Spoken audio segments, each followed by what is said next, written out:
El parágrafo 301 presenta la transición de un elemento orgánico a un elemento inorgánico.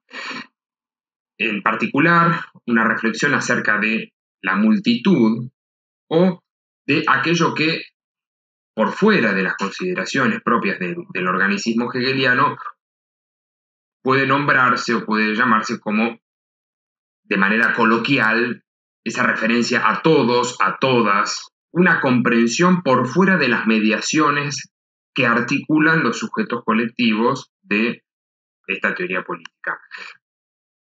A Hegel le interesa particularmente cómo aparecen de manera inorgánica ciertas consideraciones acerca del bien público, de las instituciones, del conjunto de la comunidad, y cómo se les atribuye a estos sujetos colectivos, o a este sujeto colectivo, algún tipo de saber, algún tipo de comprensión, algún tipo de voluntad.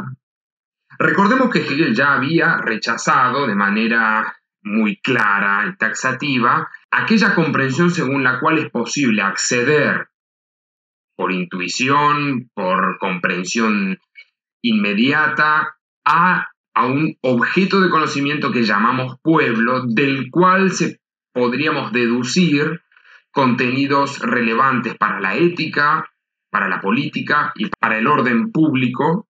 Y él sostiene que solamente podemos comprender ese pueblo, solamente podemos tener acceso a ese objeto de conocimiento a través de las mediaciones que existen, ¿no? De modo tal que, en consecuencia, se manifestará en contra de la posibilidad de asignarle a esa entidad una voluntad, un conocimiento relevante para pensar, en particular, a lo que nos referimos ahora, la representación política. Sin embargo, esto existe y Hegel tiene que referirse a ello. Aparece, por ejemplo, en torno a esa conciencia pública. Uno podría pensar en una constitución de una esfera pública que será retomada en los parágrafos siguientes cuando se refiera precisamente a la opinión. Y aquí aparecen una serie de lugares comunes que son muy importantes. Yo diría, tanto para la comprensión del orden público tal y como la expone Hegel, pero que tiene una presencia y una pregnancia muy significativa también en nuestros tiempos, ¿no? Uno podría preguntarse aquí con Hegel, ¿por qué el orden público, por qué este organismo o este organismo político goza de buena salud? ¿Por qué funciona este proyecto, este programa? Y aquí es donde aparecen algunas hipótesis que están presentes en esa conciencia pública que Hegel busca discutir, objetar, refutar.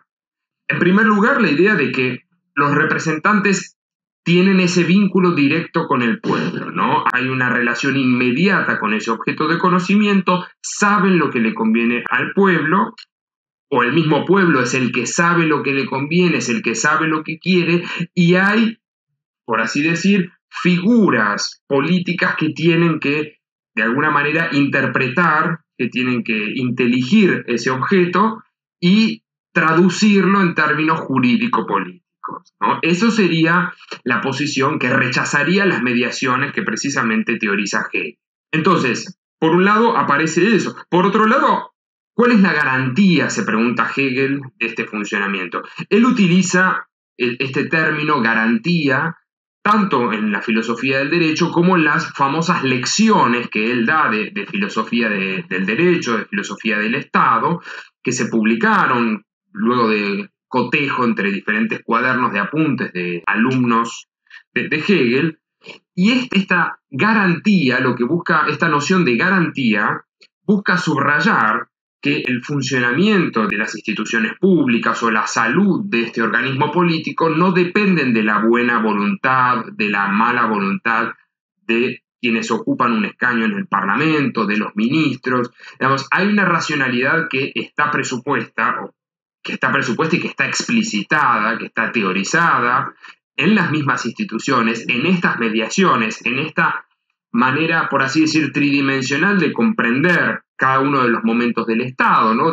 Su especificidad su interrelación y su vínculo con la totalidad del mundo estatal, en donde la buena voluntad, la mala voluntad no juega un papel central. Naturalmente, hay un elemento que está relacionado con esto, que es precisamente la ética estatal, ¿no? Podríamos decir que le da un significado técnico al concepto de convicción, al concepto de Gesinnung en alemán, porque le asigna un conjunto de atributos relacionados con diferentes momentos de la vida estatal, cada uno de los cuales participa el ciudadano, por lo cual, para poder ser parte de ser miembro del Estado, es necesario que quien posee, quien ha de tentar un cargo, este conjunto de convicciones. ¿Cómo se adquieren estas convicciones? Naturalmente no son conocimientos técnicos, son una serie de aptitudes, una serie de conocimientos, de saberes propios derivados de la experiencia que se adquieren a partir de la interacción en la experiencia y la participación de diferentes círculos institucionales. De aquí que hay algunos que podríamos decir son elementales, como los fundamentos básicos de una ética estatal. Digamos, para poder vivir en el Estado hay que deponer ciertas actitudes antiestatales, con lo cual vivir en el Estado implica compartir ciertas premisas de la vida pública, de una comunidad que se organiza en torno a un Estado, pero lógicamente quien es representante en una asamblea de estamentos o quien es ministro, no solamente tiene que deponer actitudes antiestatales, sino que tiene que incluir en ese conjunto de convicciones una serie de saberes, de prácticas, que Hegel los agrupa en un parágrafo que vamos a ver más adelante en torno al concepto de sentido del Estado. Entonces, la garantía radica, una vez más, en las mediaciones, en el organicismo político y no en la buena o mala voluntad de los funcionarios. Más adelante Hegel afirmará que el Estado no necesita, es decir, el Estado moderno, no necesita de héroes, no necesita de adivinos, sino de funcionarios, necesita de personas que, además de haber adquirido esos conocimientos técnicos, posean esas convicciones éticas, esas convicciones estatales, que por haber transitado por distintos círculos en donde se adquieren esos saberes, donde se tienen esas experiencias, se llega a poseer esas convicciones. Digamos, trabajar en el Estado, Hegel va a afirmar en un texto de 1817, no implica solamente adquirir un conjunto de saberes propios de esa experiencia, vinculados con elementos, por así decir, constructivos, sino que implica conocer cómo se manifiestan los particularismos y las miserias, las mezquindades del ser humano dentro de las lógicas propiamente institucionales.